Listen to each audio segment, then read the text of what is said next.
রাজধানীর Saint Joseph স্কুলে শেষ হয়েছে ৬৭তম বার্ষিক বিজ্ঞান উৎসবের পুরস্কার বিতরণী ও সমাপনী অনুষ্ঠান। ঢাকার অর্ধ শতাধিক স্কুল ও কলেজের শিক্ষার্থীদের অংশগ্রহণ অনুষ্ঠিত হয় এই বার্ষিক বিজ্ঞান উৎসব। ঢাকার মাধ্যমিক উচ্চ মাধ্যমিক পর্যায়ের ৪০টি স্কুলের ৬ শতাধিক ক্ষুদে বিজ্ঞানীর ৩ শতাধিক প্রজেক্ট প্রদর্শন করা হয় এই বিজ্ঞান মেলায়। এর মাধ্যমে প্রযুক্তিকে কাজে লাগানোর নানা কৌশল, রাজধানী সহ দেশের বিভিন্ন সমস্যা সমাধানের উপায় এবং রাজধানীর আবর্জনাকে কিভাবে কাজে লাগানো যায় সেসব বিষয় তুলে ধরা হয়। বিজ্ঞান ও প্রযুক্তির প্রতি সন্তানদের এমন আগ্রহ দেখে অভিভূত হন অভিভাবক সহ সবাই।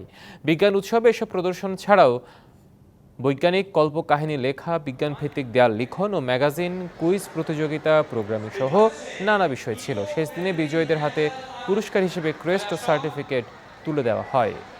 সেই প্রজেক্ট তোমাদের নাম জানাচ্ছি এহসান। 1, 2, 3 ঢাকায় জমি জিতে নিন 100% ক্যাশব্যাক সহ 20 কোটি টাকার পুরস্কার।